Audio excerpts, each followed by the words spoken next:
me shift from, well, not that experience. He was actually having very successful experiences kayaking, and I shifted from kayaking to learning learning to fly an airplane under instrument flying conditions. It was safer than kayaking.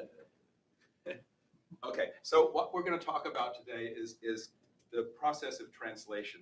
Translation in a very difficult area, which is the chemically modified glycosaminoglycans. These are very heterogeneous, very big, and very difficult to deal with molecules. And getting them into the clinic is even a bigger challenge than some of the challenges we face in academics in general. But let's talk about the general ones first, and that's the evolution of academic scholarship from the point where we are dealing with traditional model, getting grants, winning awards, getting everybody's respect inside the academy, to really what's important, which is the new model, the model that most universities have adopted now, which is having your scholarship having a positive impact on people's lives and earning society's gratitude through that. It's not about awards, it's about changing people's lives for the better. And that's what's so important. And the way in which we're doing that is not doing it as faculty members, but through our mentorship of student entrepreneurs. And so really it's building a culture of impact at a university. It's part of our role as a faculty member, not to start companies and make money, but to help students start the companies and do well and do good for others by doing well. So this role, students understanding that they have to have an impact, that they have to be innovators. We want to train you, help you learn how to become innovators. To become an innovator, you have to understand one important thing. It's a cycle, and not every innovation succeeds. Innovations don't come out of nowhere. They come out of failure, pain, and tension. If there's no failure and pain and tension, there's no tension. Tension is what causes innovation to occur. Innovation leads to growth, and ultimately that system fails, and you have to start over again. And what is innovation? We talk about it all the time as if it were like something that everybody knew what it was. But it's really two things. You have to have something creative and new that you've thought up, and then you have to put it to use. It's the implementation part that's the hard part, not the thinking up something creative and new. And so that part of it's part of delivering the future, delivering impact to people's lives. And then entrepreneurship is something that very few people think about what it actually means. It's not a job. It's not starting a company. It's a way of thinking and acting.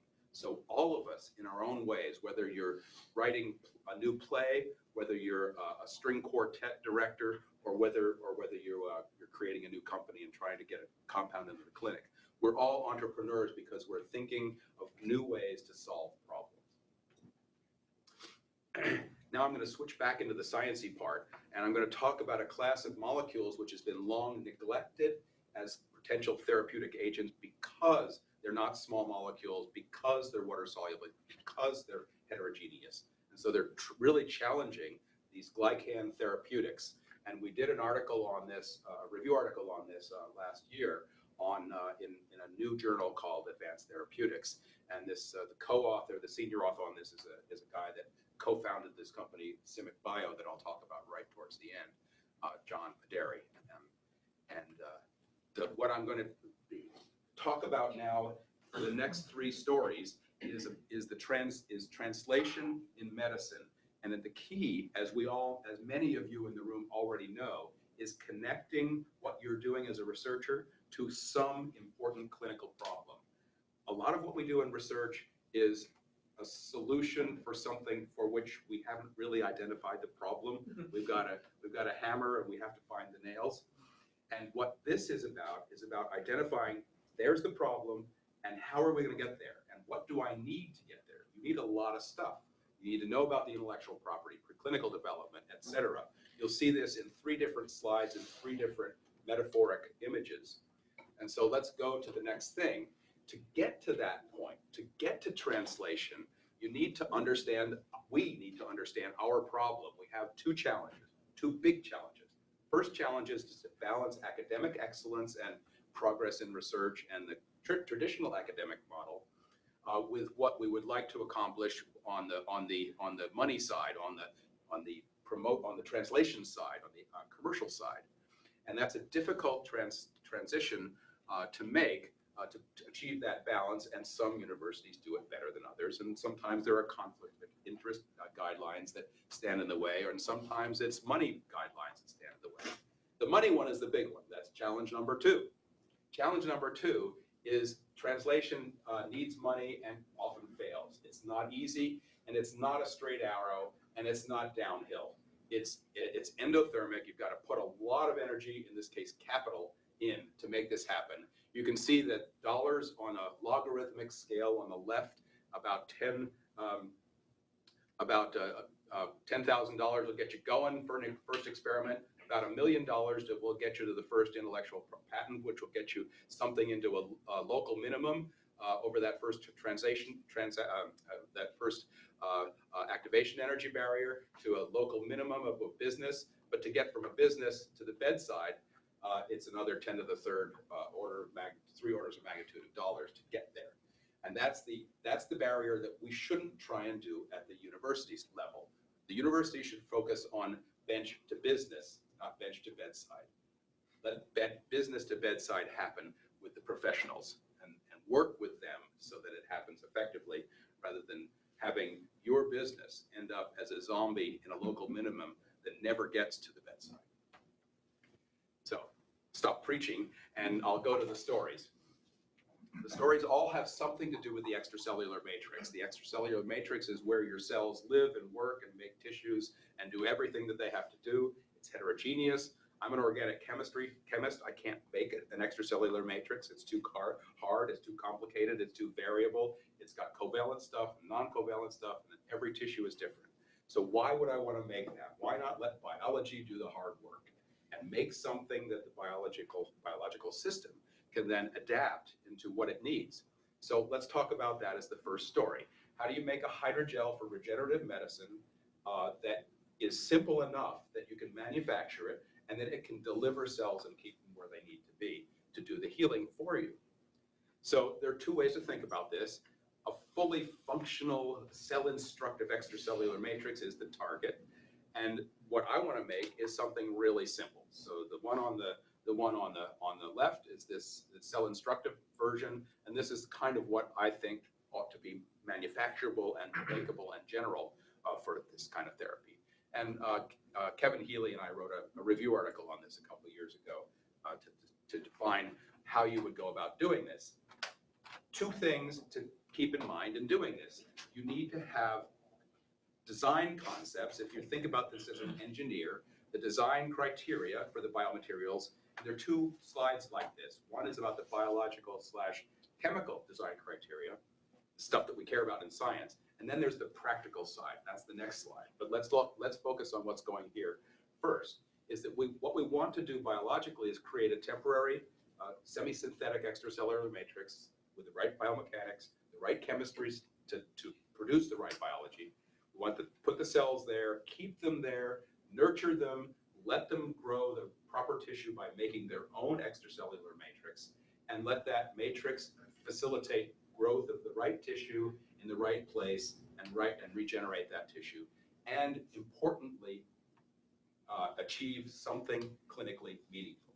Not just a small incremental change in what happens in a patient's health, but make a big difference in the outcome for them. To get there, you need to come back to the real world. The real world has other thoughts about what you and your chemistry and biology are doing. And it says, okay, fine, that's great, but now you've got to meet the needs of the end users. Can patients tolerate it? Can physicians use it? Is it simple? Is it safe? Is it effective? Is it easy to use? Can we make it? Can we protect the intellectual property and bring investors in to support a viable business model and get it through an understandable and tractable regulatory path? And most important, who's going to pay for it? Can we get it reimbursed at a rate that the business model can tolerate? Not $500,000 a year or one time even for a treatment. If you're going to be treating 5 million patients, if you're going to be treating 500 patients, you can tolerate a $500,000 payment. But you can't do that for 5 million patients. So you have to think about what your business model is for your disease and the number of patients that you have, and make that all credible and workable in the real world. This translation, clearing all of those hurdles of the clinical need all the way to the end, the same list that I had earlier, all the way to reimbursement, is what we are trying to do in academia and what we are going to trip up on if we do it without a proper partnership with industry that knows where the hurdles are, knows where the road bumps are, knows what happens between those hurdles that can break your ankle and derail the whole thing. So the stories that I'm going to talk about have to do with hyaluronic acid. Hyaluronic acid is, from my Australian friend calls this the wonder goo. It's a million molecular weight oligosaccharide, and it's ubiquitous in biology. It's in all of your joints. It's in all of your tissues, basically, and it's critical in embryogenesis. Everything from the sperm degrading the HA coat around an egg to the development of the atrioventricular septum in the heart during cardiogenesis in an embryo.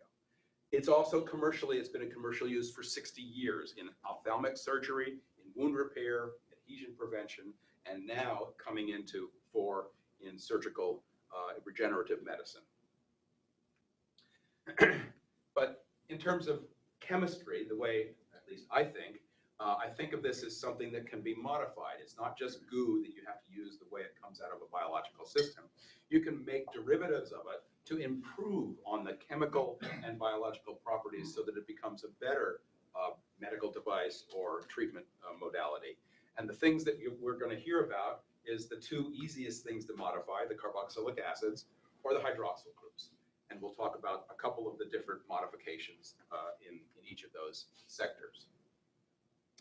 Now, chemically modified HA has been in use for probably now 40 years, and the chemical modifications produce what I would call monolithic. You do some chemistry under really nasty, high, strong base conditions in partially organic solvents, things that you could not tolerate in your body. And then you have this fixed chemical entity that you can turn into stuff. There's an injectable for OA. The top three, Synvisc, Monovisc, and Gel 1, are injectables for OA. Restylane and Juvederm are injectables as dermal fillers. And the ones at the bottom are the ones that actually, HYAF is a suturable burn graft material. But what's new is the living polymers. Can you add something, can you make something to which you can add cells, to which you can add drugs, and which will cross-link in a moldable way into a defect in the body? And so these living ones are ones that are in the process or on their way to getting into the clinic for human use. And some of them are already in use for veterinary purposes. So I'm going to talk mostly about these minimal HA-based scaffolds that can be cross-linked in vivo. So the concept initially was to work with either a clean hyaluronic acid-based one for scar-free healing, maybe have something in there for tissue engineering, something that you could do 3D cell culture with RGD factors that the cells could attach to. And then maybe you wanted to have something fancier with a growth factor releasing capability. And what we discovered as we went onward with the research is that, to simplify, we really didn't need to have the growth factor release. That happened well enough, and it's an example of I'll talk about towards the end. It was good enough in terms of commercial development to go with a two-component system, and more commercially realistic to deal with a two-component system. So that's going to come back around. And it was something that we had to reduce from complex to simpler. So a single modification of HA, we had different molecular weights, different degrees of modification, different this, different that, and we just said, okay, stop the research, let's fix it and just stay with one thing and just make it work. So we did that with the modification of the HA to make this glycosyl. We did that with gelatin modification instead of fancy fibrillar collagens. We just use a denatured collagen as the simplest thing. Also, because it was already a clinical product, gelatin. And then we turned it into something you just cross-linked into a gel in vivo in the presence of cells.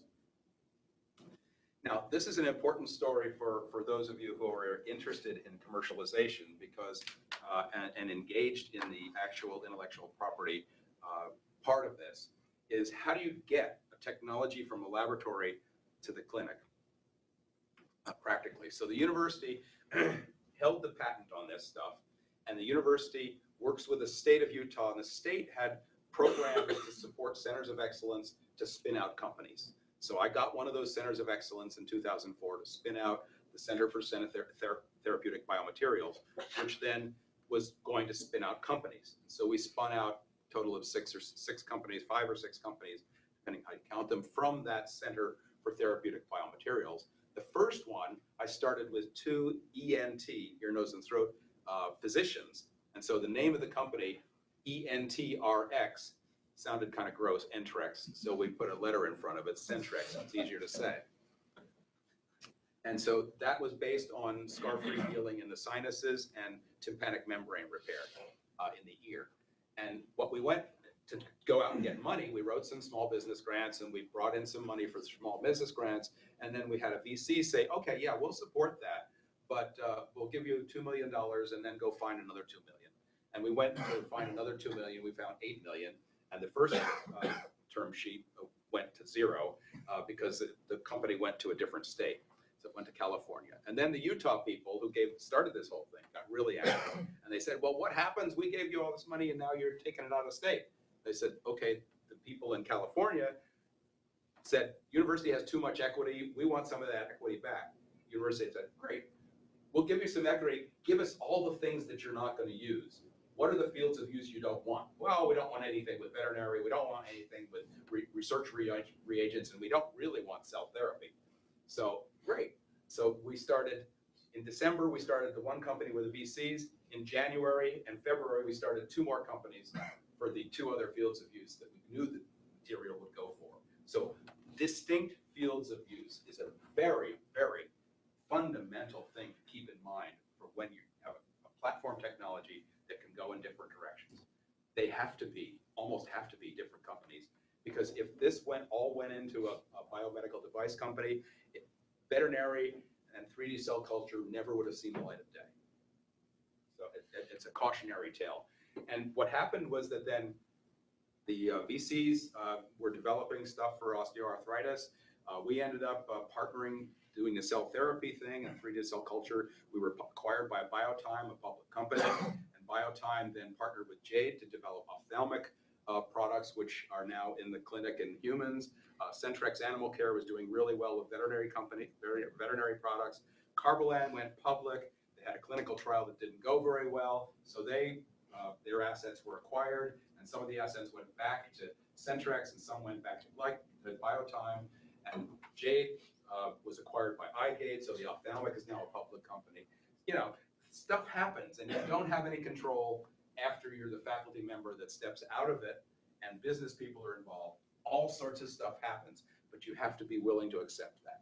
You have to say, I'm not going to take this to the clinic. The businesses are going to take this to the clinic. I have to stand back and be a proud grandfather of this thing when it finally gets there. Centrex is, in fact, a worldwide company. They're now not only profitable, but growing at 20-25% a year. And their products are all over the world. They're #1 selling 98% of the, we started with horses. We started with wound care and horses, and that product is there, but it's about 2% of the market. 98% of our market is in eye drops, corneal injury and dry eye primarily in dogs. And so this is the hallmark product that's still out there. It's been sold since the 2nd year of the company, so it's now been on the market for over 10 years now. It's great to see things work in people's, at least in this case, in people's pets. We'll talk about getting to people as well. So has there been any plan to move that into human therapeutics for the dry eye? Very interesting question, and the answer is yes, and that's what iGate is doing. And they're actually having it manufactured by the veterinary company under GMP conditions. So the veterinary company has now a foot in the human market because they're manufacturing for the clinical, at least for the initial trials. Is there any implications on pricing as a consequence? No, because it's not the same product. They're doing them slightly different differently, product. and they call them different things. They formulate them differently, and one is basically an ocular bandage rather than strictly a dry eye palliative. Because in the animals, it's a device, and so it's only a palliative. You're not preventing, curing, or diagnosing the disorder. Yeah, good point to make. So it's a roller coaster. As you can tell from my body language, I've been up and down this roller coaster quite a bit. It's not just a hurdle race. It can be nauseating at times as well as exciting. But let's just talk a little bit about the simplicity part of it. How do you get something for cell therapy into the clinic? Getting it simple enough and so that you can put it in a kit and vacuum pack it and sterilize it and hand it to a physician to use within 30 seconds in the operating room is not trivial. You don't do this in your research laboratory. It takes a bunch of people and a lot of experience to come up with something that looks that simple. And then you have to find an indication so that you can get it into the clinic without a whole lot of additional hassle.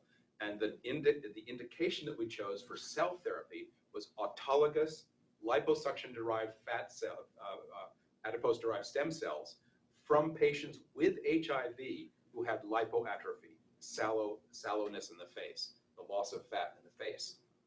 And so to do this in the clinic, we did an open label trial. Now you can see 9 years ago, almost 9 years ago, and that was successful. And then that went to a clinical trial, a pivotal clinical trial in Spain, 80 patients as it turned out, finished in November 2016. We didn't report the results in the open press until February last year, and it was 100% volume retained at 6 months, and it's 64% retained at 18 months. Unheard of in any other kind of treatment in sallow, just putting fat in, but this is having patients grow their own fat in their faces. They've applied for a CE mark, and they've used the same product that's used in cell therapy. It's a 510K for wound repair and tendon surgery, and it turns out this could be useful in liver therapy as well, but that's another story. And that's where we're going in the clinic now. This, as we just mentioned, this reduction of dry eye symptoms with an ocular bandage gel. And that's the one that was in the clinic and had successful top-line results late last year. The lipoatrophy, as I just said, there's a company that I work with in Boston, Massachusetts, Khalid Shah at Harvard, and in fact, he sent me an email this morning that the negotiations with Biotime are going well, and so they're planning to get their engineered stem cells into brain post-glioblastoma resection to clean up the margins and search and destroy any potentially metastatic cells in the brain. And then patch grafting for liver repair. Yesterday, I was with Lola Reed, who was part of this Vestan Phoenix Song operation to use biliary tree hepatic progenitor cells to treat and repair damaged liver. And so we have a couple things that we hope this hydrogel will be used for in clinical therapy in the future. But as I talked last night about this, it doesn't happen without some stress and without loss of hair and addition of wrinkles. And so this is before the HA invention. I had hair and it was a different color, and I was a lot younger. And this is now even 10 years after that picture, and we're still just barely inching our way into the clinic with the first thing that was discovered in the late 80s, early 90s. So it takes time. Well, where are we with other modifications? Let's talk about something where there's a little more PK and a little more, some more chemistry involved than the biomaterials that are sort of device-like in their approach, their regulatory strategy. So let's focus on clinical opportunities from some modified HA that is really drug-like. And the question came again from an interaction with a physician. So one started with ENT surgeons. This one started with a pulmonary critical care physician, Tom Kennedy, who's pictured in that picture with two of the students that were working on that at the time, Zhao Yu Zhao, and the one in the back is Lindsay, who's now a physician. She actually went to medical school after this experience and is now a physician.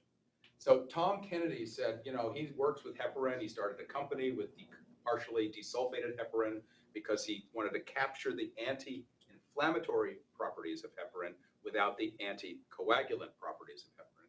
But he said, Glenn, you can never have enough pigs to do anti-inflammatory things with heparin because there just are not enough pigs in the world to do all of the things that heparin can do.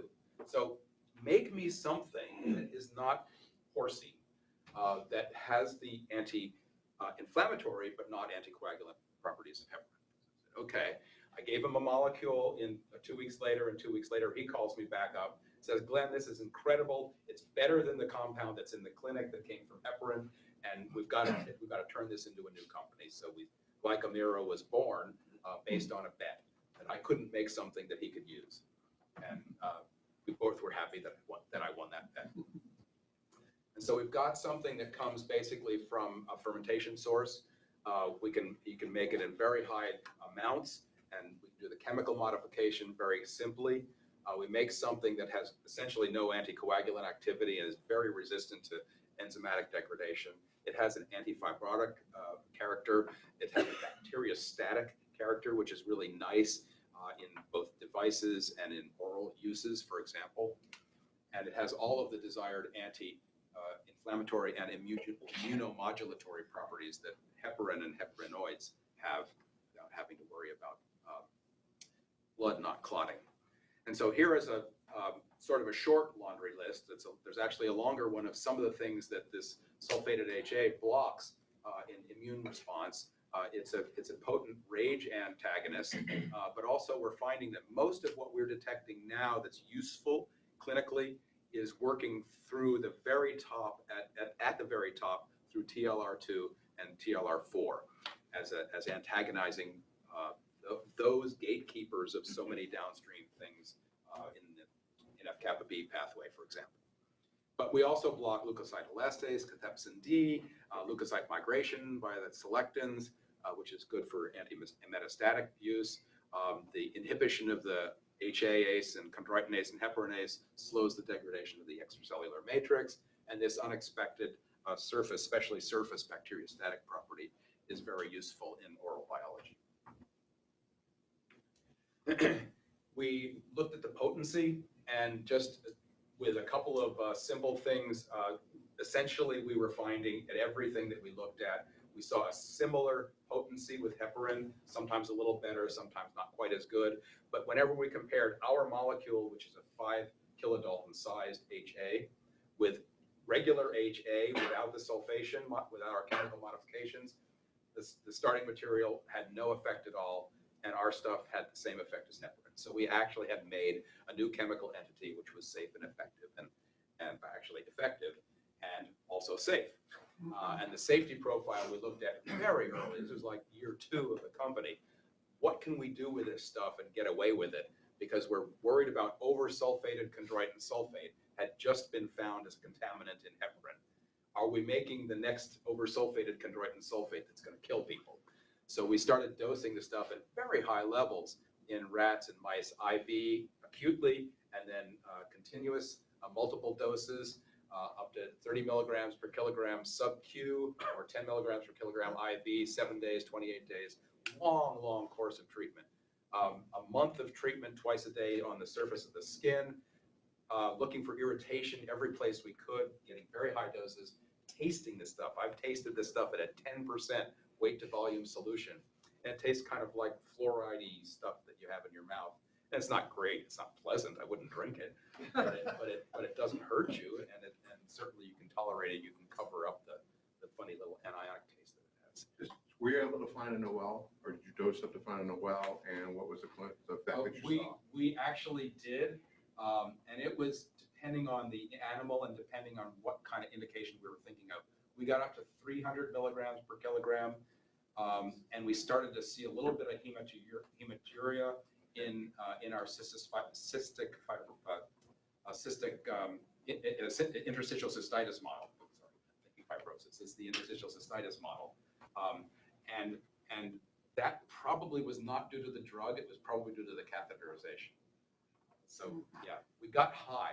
We got up to 10% weight to volume, and we couldn't really find very much. It was a hard one to find a good no.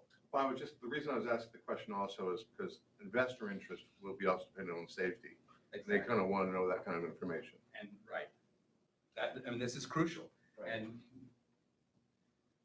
we keep trying to dose it high enough and in a reasonable level. And the hematuria, if we go high enough, if we go up to 50 milligrams per kilogram, we start to see anticoagulant activity.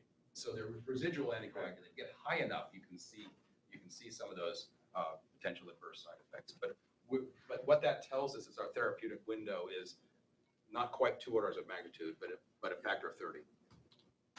In the early development, did you have to worry about endotoxin from the bacteria that you grew in? It's actually a very, very good question, and it determines something that whenever I'm asked this in a development context, it depends who you buy your hyaluronic acid from. And hyaluronic acid from different suppliers has different endotoxin levels, and the gating factor for the choice of supplier is who has the lowest possible endotoxin. It's the one thing we can't get rid of during the process is endotoxin. And it's the one thing, if you're doing anything injectable, you inject it into the knee, immediate effusions if you have the tiniest bit of endotoxin. Humans are much more sensitive than your rats and mice. And you bet. And we know that. And we discovered that actually in one of the companies that I had to discover that the hard way.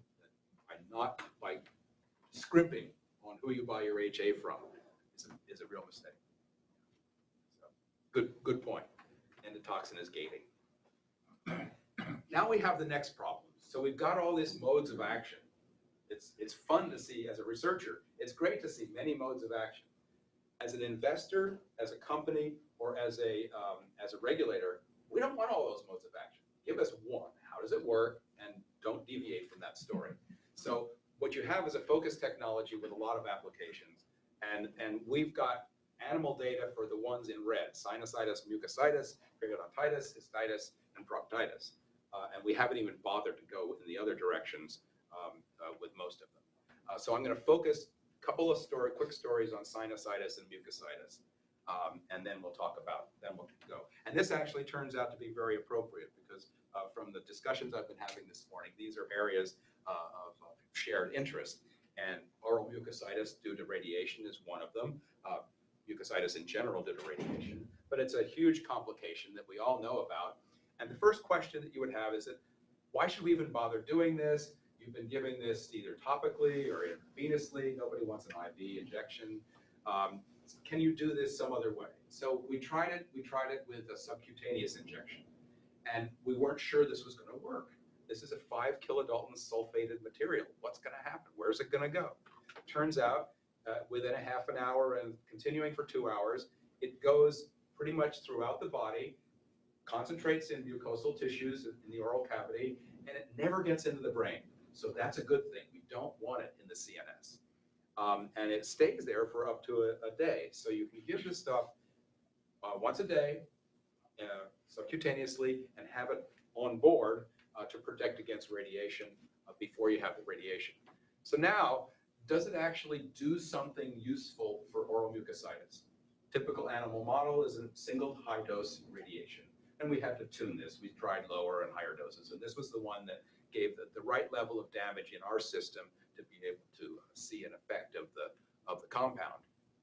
So we gave the compound once a day, starting 2 days before irradiation through until 7 days after irradiation, and then looked at the animals at the end of the experiment, day 8. And examining the tissues at day 8 meant extirpating the tongues and looking at the damage to the tongue tissue as a function of toluidine blue staining for damage to tissues. And you can see that in normal tongues, the intact surfaces are pretty clean looking. And I've got lots more pictures, but I'm just showing a couple to give you the idea. The toluidine blue, is, of course, is where we did the dissection removal of the tongue. At radiation only, you see a lot of damage to the surface of to the epithelial surface of the tongue, and the severe ulcerations. That if the animal had had 30 milligrams per kilogram a day, then what that is sufficiently modulated that you don't see nearly as much damage. And I'm leaving out all of the statistical stuff. I'll show you the statistical stuff for the next model. So that gave us encouragement to see if we could do it in a method that was more consistent with how humans would be treated. Nobody gets a single high dose of radiation. That's really dangerous. You get fractionated radiation over the course of a bunch of days, usually 5 days, at a lower level with a higher total exposure. And so we did that kind of exposure, and we separated males and females, did them separately to see if there was a male-female difference as well. So I'm only showing you the gross anatomy for the female population, and you can see the treatment, no radiation, really bad damage, 11 out of 12 damaged, 3 out of 12 damaged at 30 milligrams per kilogram, and 100 milligrams per kilogram was better, at least in the gross anatomy. And when you look comparing males and females at the 2 doses, the higher dose in green, the lower dose in green, and the higher dose in blue, what you see is males are less responsive to this than female animals. Very important for us to keep in mind for any kind of therapy, even though this has nothing to do ostensibly with gender of the animal. And what you see is that the highest dose is the 100 milligrams per kilogram, which we know is safe subcutaneously, is really the most effective dose. And that's probably what we would go with in a human clinical situation. So let's go away from the mucositis, the oral mucositis, and let's talk about a different part of the head, in the upper airway, in the sinus, for example. And this is an area now where you have a huge number of patients. So you'd like to go into the clinic first with something like cancer therapy mitigation, symptom mitigation. But what you really want to do is have a big market. So we're talking 3 million patients a year at least, and maybe as high as 10 times that in chronic rhinosinusitis. And so what was our model for working on this? Our model here, we've done through 3 or 4 models, and the one that we settled on with Dr. Alt, who's CRS is his specialty as an ENT surgeon. And we settled on a allergic rhinitis model with Aspergillus fumigatus. You give a IP kind of challenge, and then intranasal challenge of the allergen itself, and then you wait for the disease to develop to a chronic state. So you're not treating an acute disease, but a chronic allergic sinusitis. And then intranasal on a daily basis, beginning at week 5, and run it out for a week. And then let the animals sit with it for a while, and then examine how well you did. So what we found is on the left side, in the kind of the blue shaded area, these are the normal symptoms of what happens. You get thicker tissue, and you get thicker tissue, and so forth and so on. That's happening. I'll talk about that in a second. But over on this graph, the clinical signs, which is itchy nose, sneezing, difficulty breathing, things that humans would experience as well, that you can see ostensibly without having to do a sacrifice. You can see that there's a nice effect of this at the doses we were using, which is 30 milligrams per kilogram topically in the nose. This is not injected anymore. This is now topical in the nose. And you can see the reduction of swelling. Here's a normal respiratory epithelium, and you can see how it's swollen with the allergic insult, and the reduction of that swelling, and the hypertrophy in the ethmoid epithelium, and the reduction of that hypertrophy in the treated animals.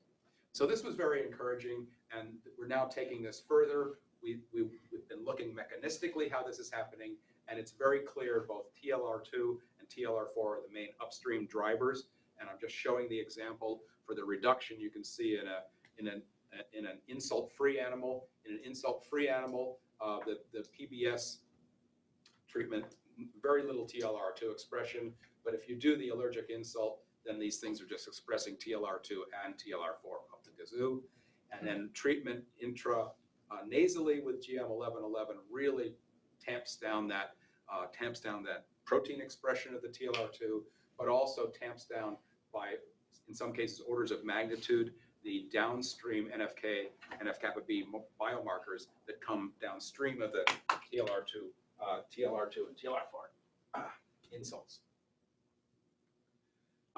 So we think it's working through TLR2 and TLR4, through T cell activation, mitigation of T cell activation, and then down to the mast cells, which are the main effectors in the actual inflammation in allergic sinusitis. And we also have implicated eosinophils, which is something that wasn't previously known, this kind of sinusitis, and it's a good treatment for eosinophilic sinusitis treatment. Can I ask a Yeah, quick please question do. on that? Yeah, let me Is stay there there. any evidence of rebound? We don't know because we're not patients, but in the animals are being sacrificed. Because I didn't, do you know how TLR2 and 4 are being reduced at the genetic level, or, because Good if they're, question. Yes, I think we do. I don't think it's certainly not in these slides, and I don't know if it's in that first publication. But yes, we didn't. That was only published within the last year, and so that's an ongoing, very active area. What's happening? What's the mechanism for downregulation of TLR2? We don't know. Before you move on, how did you handle your delivery formulation for these sorts of activities? We wanted it to be as close as possible to what Jeremiah Alt, the physician, would use in patients. So we thought neti pot, we could do it that way with a kind of an aqueous solution. In this case, it's not a suspension; it's a solution. And then there's a company called company that has called Optinose, which has a kind of a device that sprays it into your nose, but way up into the nose, into the sinuses. And that actually looks like a very attractive way to do it. So we're thinking about delivery as we're developing the clinical signs and thinking about the clinical science, clinical administration. We're working with the most advanced people who are the most advanced with the delivery in the sinuses, which is at a very important point to make. Co-development of that kind of thing is a key aspect of what we're doing. Yes. So I think early on when you compare with heparinase, you show the activation of TLR2, TLR4. Oh, suppression of activation. Was heparin also suppressed? I thought heparin can activate TLR. Not in our. And does the HA analog bind with TLR2? Do they have direct interactions? It's a really good question, and we know. My feeling is that it's not binding at the site where the activators bind. I think it's an allosteric effect. We think it's also allosteric in the RAGE antagonist. We're pretty sure that it's not a direct competitor. When we do those direct competition experiments, it doesn't work as well. When direct power is like TLR2 is a PAM2 it's kind of glycolipid. That's right. We're not going to that site. It's a very different molecule. I think it's pretty much an allosteric effect. But this goes to your point. How are you changing the expression? well, the FDA is going to want to know, right? Exactly. You're absolutely right. Yeah. Which is why research is still going on. So I'm going to talk about this last story just for a few minutes with the peptidoglycan drug. This is even more complicated than a polydispersed sulfated hyaluronic acid. Now we're talking about something where this is actually in the clinic. This went from bench to bedside with a venture capital infusion in the course of a couple of years. So there are two drugs that have been in patients already, and these are glycosaminoglycan backbones, which have, in this case, I'll talk about collagen-binding peptides grafted onto them. So it's a gag backbone with multiple peptides that stick to denuded endothelium in this case. And just to summarize where this is, there are two drugs. They have names. Well, they have designations, 030 and 061. One of them has been in a phase 1/2 study in angioplasty for peripheral artery disease. The other one has been in 2 separate clinical trials for injectables for osteoarthritis. Both of these were ex-US in countries that considered these kinds of molecules devices rather than drugs. And that's another interesting discussion topic for how do you choose the country where you have your first in man, first in human experience. There are research programs in fibrosis and oncology. I'm not going to talk about any of that now, but clinical programs are what is driving Simic Bio. The basic technology is that these collagen binding peptides bind to collagen exposed in the endothelium after some injury to the inside of an artery or a vein. Arteries in most cases, and what we're looking is to prevent platelet binding, platelet activation, and then the neointimal hyperplasia that results from that, restenosis. And to do that, you have to focus somewhere. Everybody else was doing cardiovascular. There wasn't an enormous unmet need. There were lots of met needs that we would have been a me too. So why not go where there's a less well dealt with need, and that's peripheral artery disease, where stenting is more difficult, if not impossible. And people lose their limbs to ischemia and morbidity and mortality due to failed vein grafts. So we decided to go looking at the moderate severity level for where angioplasty was the first line of treatment after things failed with the early symptom treatment, medication, and lifestyle. And now, where the FDA said, they said, well, we like your offshore results. What we want you to do in the United States is we want you to do vein grafts because and we'll give you approval to go straight to phase 3. And that's the good news. The good news is the FDA wants you to go to phase 3. The bad news is you haven't done phase 1 and phase 2 in the US yet for vein graft. And so you haven't trained the surgeons to get used to doing this. And so we're planning a phase 2B type trial in humans as a run-in for a phase 3 study in vein graft now.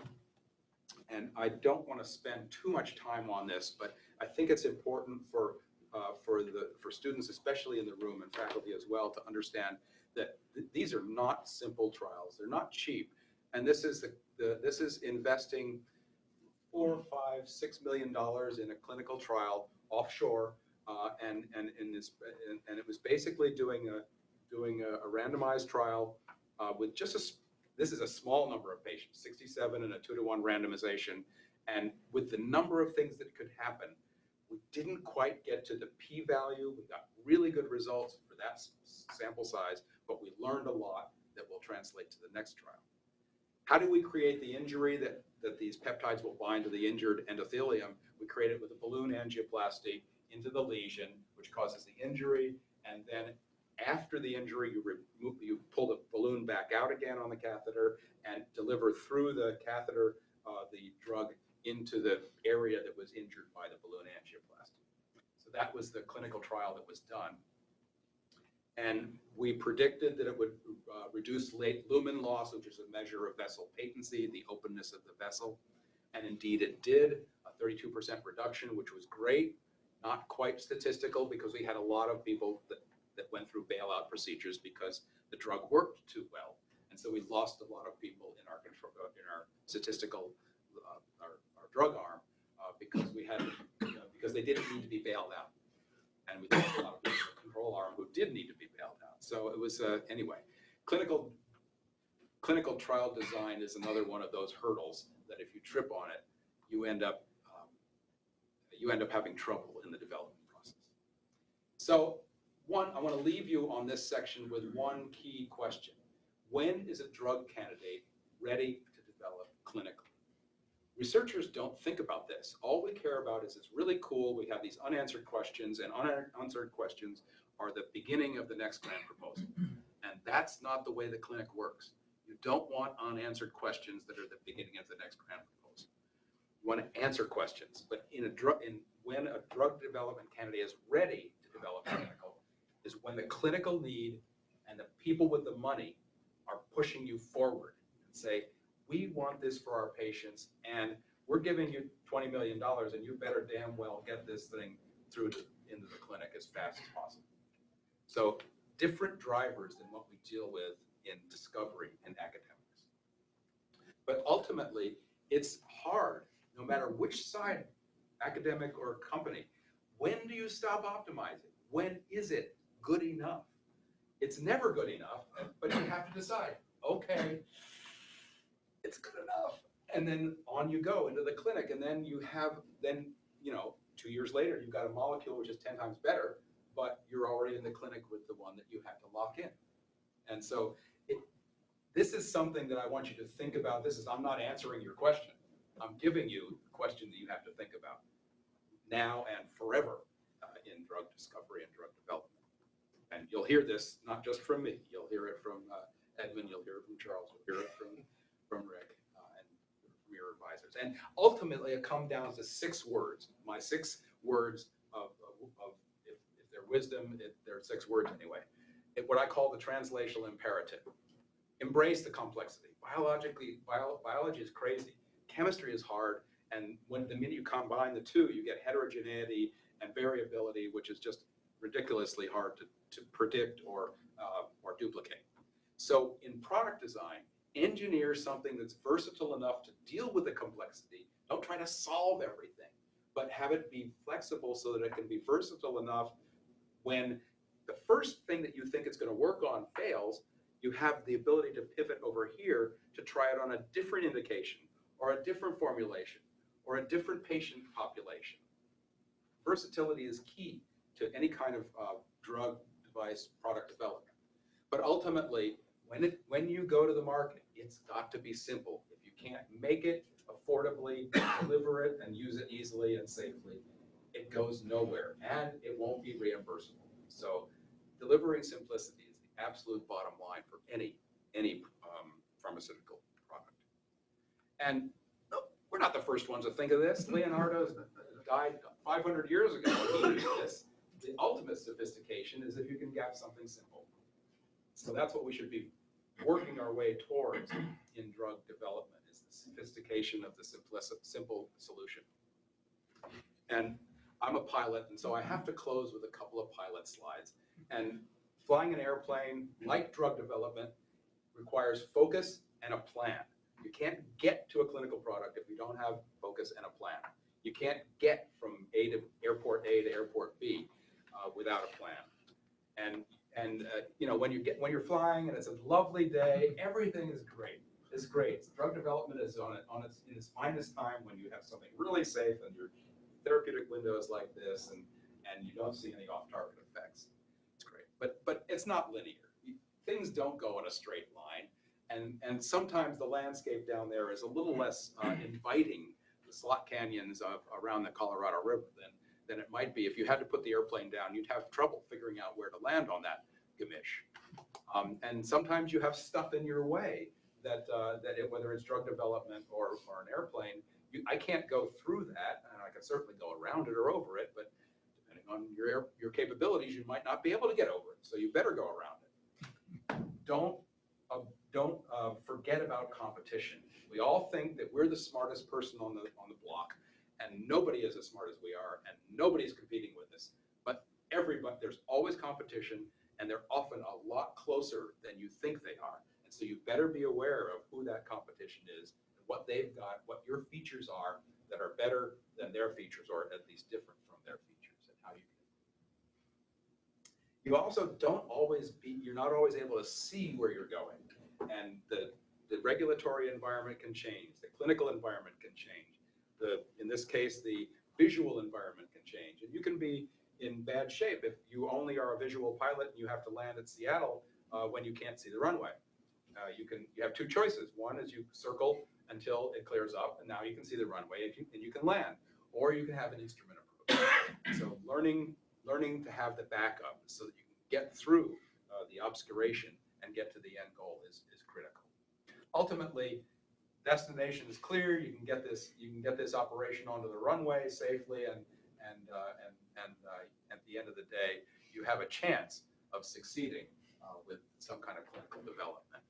And this slide summarizes the disclosures that I would need to make, which are involvement I've had with the different companies that have started out of the technology that I described. And so I wanted to stop here. I have a little bit of time for questions, and so thank you for your attention.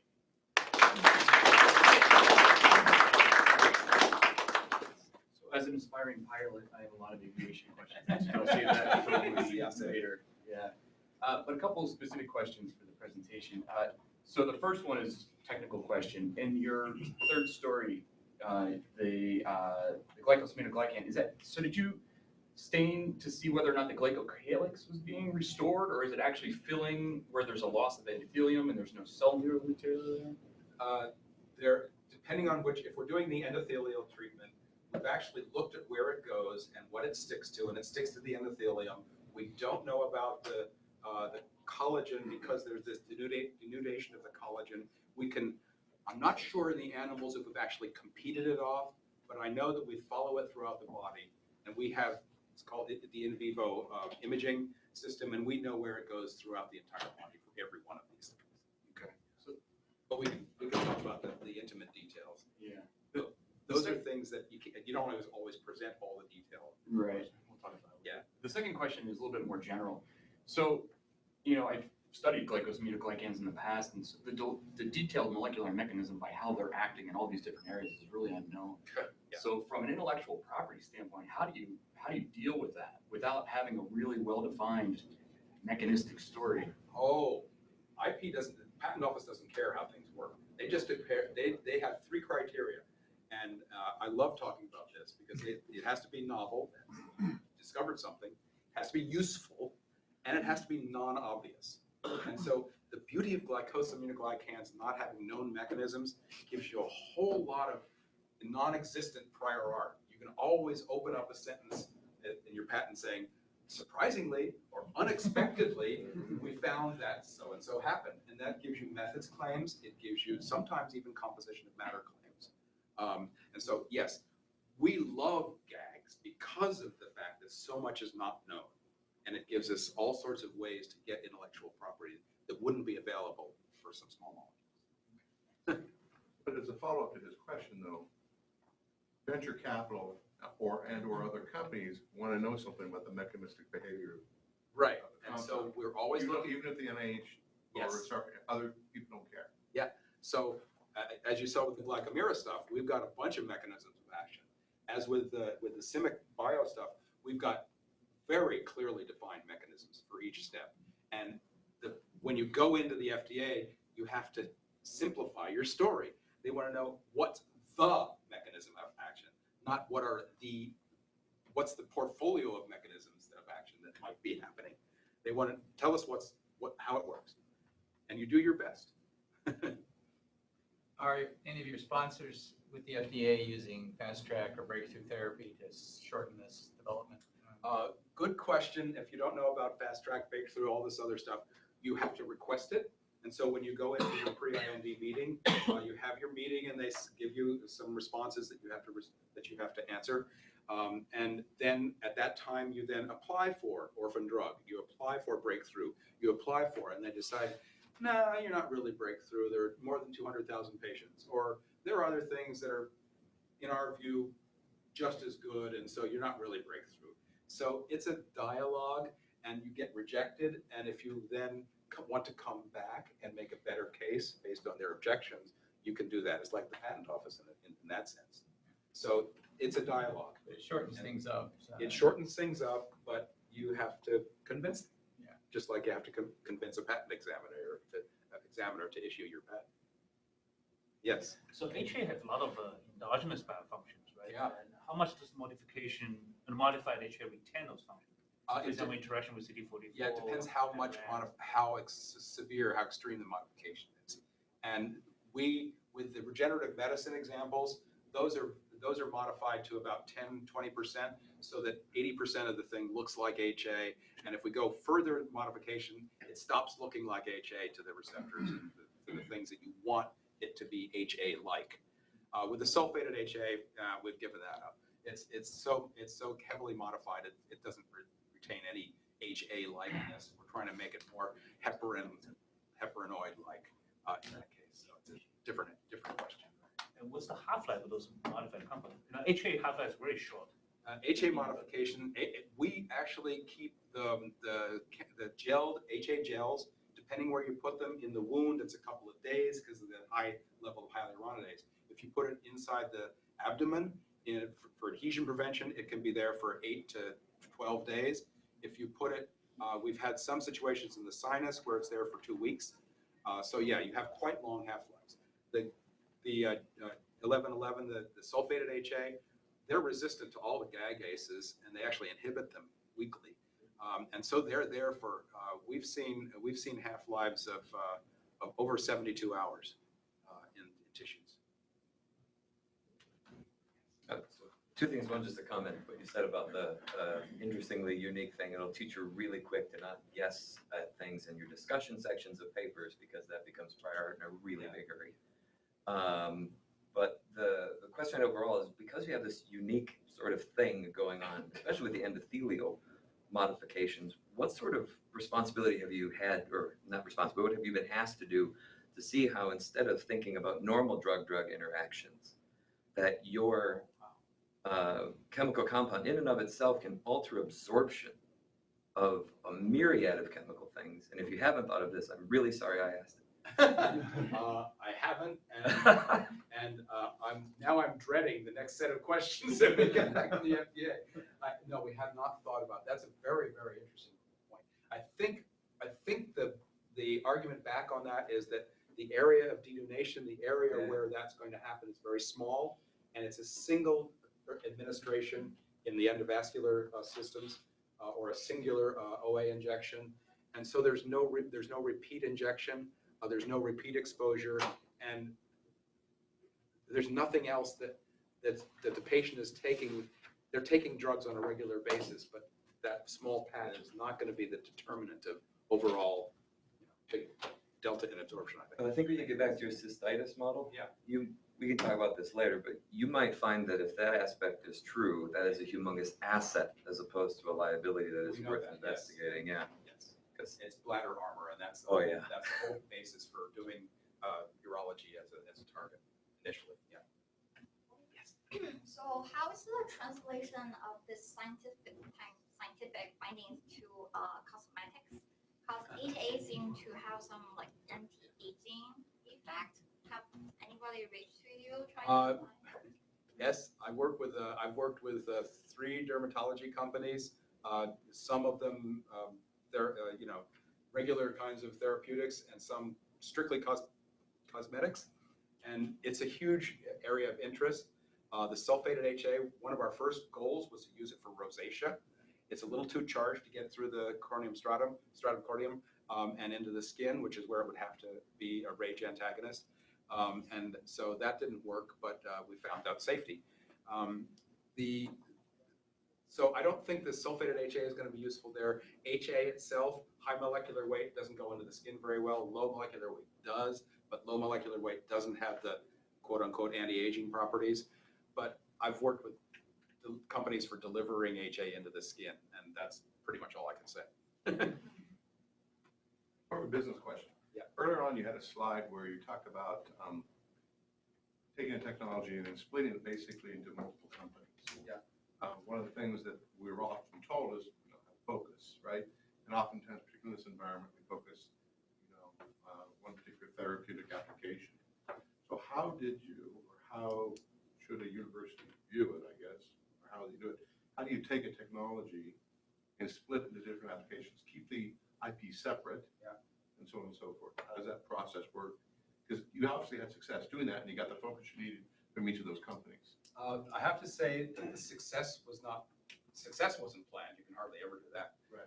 But the strategy wasn't even planned. It was like, I think I tried to portray it as basically tripping on our own feet. By the university having too much equity, the VC said, you can't have that much equity. University said, we'll give you some equity, but you got to give us something in return. And in return, they got unwanted fields of use. And then then we, as inventors, I had to find 2 more CEOs. And I said, I need to start 2 more companies. I need 2 CEOs because I can't do it as a faculty member, fully employed by the organization that I'd be licensing from. So it created a new problem, but that tension created a new solution, which is fields of use licensing. And then everybody got on board with it. And then whenever it changed, we would like for the eye stuff, the university gave up its ophthalmology rights and licensed them to a different company. And so one company had the rights that, yeah, we'll give you those rights back. You can license them to somebody else. We want something in return. So it's always a negotiation. So it became business to university. The business gave up ophthalmology rights, everything in the eye. And in return, we get royalties from the ophthalmology products. Very small, very indirect, but it doesn't matter. And the ophthalmology company pays royalties on the patents, pays part of the patent costs, even better. So yeah, nothing is static or fixed, and everything is moving. This area, this one technology has had a lot of moving parts, a lot of movement in who owns what and what they can do with it. Right, I guess the last questions. Your anti-inflammatory molecule appears to go to mucosal, can be used in mucosal areas, but Very effective. something like Crohn's disease or something in the gut. We actually looked at that, and we tried inducing IBD with dextran sulfates and various things that you normally would induce IBD with, and that was not one of our successes. We tried that animal model twice, and not with no success. Because it can't get through the stomach. We don't know why. We don't know why, but it does if you give it rectally. It does get to the mucosal tissues of the rectum and prevent proctitis. So that's actually done with an in vivo gelling. It's a polymer solution that turns into basically a suppository that releases drug for 2 hours. And it's incredibly good for preventing proctitis in people getting pelvic radiation for like prostate cancer. Right, one final questions. Okay. Thanks for this interesting talk, especially for young researcher, and transferring the chemistry to the industry is very interesting too. For the sulfated HA, how is homogeneous you got this compound? Is you take the HA and get dry sulfation reaction or enzymatic sulfation? Yeah, enzymatic sulfation doesn't exist for HA. There are no enzymes that do that. So it's chemical sulfation. How is homogeneous you got? Well, you have to make a salt of the HA that's soluble in DMF, and then you do this sulfation in a non-aqueous environment. And it's heterogeneous because you start with HA of a size range, and our size range is, I think it's 4 to 8 kilodaltons, and it's a polydispersity level of about 2. Actually, you can start with a dispersity that's higher than 2, and by the time you sulfate it and clean it up, it's about 1.5, 1.7. So yes, heterogeneity. You learn to love and live with heterogeneity in the glycosaminoglycans. Also for the peptidoglucosaminoglycan, you link the glucosaminoglycan to several peptides, and transferring these to the clinic, it should be the compound should be homogeneous, right? No, I don't know. We've had to spend a lot of time with the FDA to get them comfortable with heterogeneity, and once they become, they are antibodies are heterogeneous. Antibodies that have drugs attached to them, antibody conjugated drugs, very heterogeneous. And other things, there are a bunch of polymers. If you start looking, there's some really nasty oligonucleotides that are really heterogeneous. So yeah, you can find examples that you can show to the FDA. You've approved this. This is just a different case of that. All right. Thank you, everybody. Thanks, Brian, for the great talk.